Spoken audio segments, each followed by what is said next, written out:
What is up, YouTube? The Tech Jake here again, and today we are going to do another PC build, but this one's going to be a little bit special. We're going to kill your console. Now, I know the PS4, the Xbox One have been out for a couple months now, and I know a lot of people are still questioning which one to get. Now, it's really hard to tell this early in the game. I mean, both consoles offer a really wide variety of different games and feature sets, and they can't really be compared to each other too well.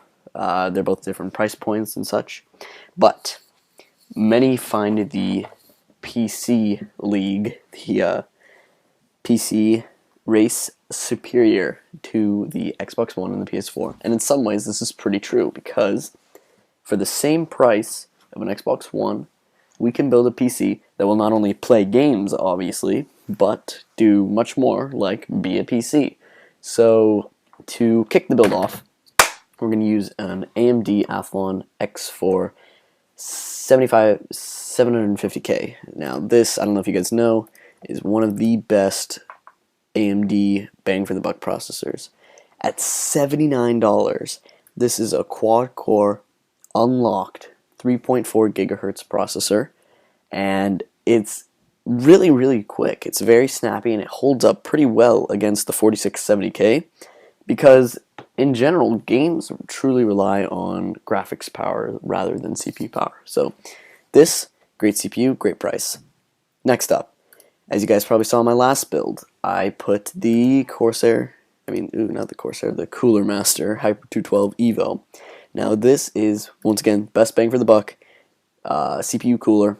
It is very silent. You almost don't hear it most of the time, and it cools your CPU pretty awesome for air cooling. Next up, we're going to use an A88X motherboard. This is a ASRock one, and this is important because this allows us to get the best overclock. This is a mini ITX board. It has all the features you could possibly want, and it has Wi-Fi built in too, which is great.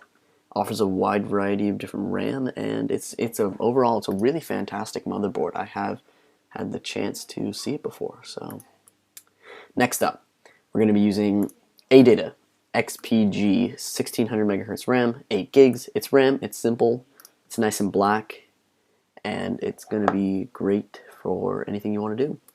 Next up, we're going to go ahead and use the Western Digital Caviar Blue, and as you know, I used this in my last build because this is the best hard drive you could possibly have in a build like this.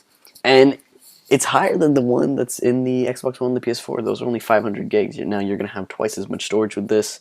Really fast drive. It has all your basic features. It's 6 gigabits per second, SATA 6, 64 megabyte cache, and 7200 RPM. So it's not an SSD, but that's a feature upgrade. Next up, the graphics card. This is simply one notch below the 760, something that I'd be more than happy to use in a $900 build, and it's fast. Go online, check it out for yourself. It is a blazing fast card, and it holds up very well against its competitors for $149. Now, mind you, the Xbox One and the PS4 do not have a graphics card anywhere near the power of this, which is just amazing.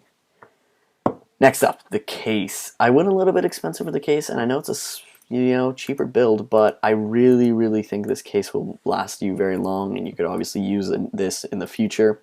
This is the well-known BitFenix Prodigy in white, just to kind of keep it cool.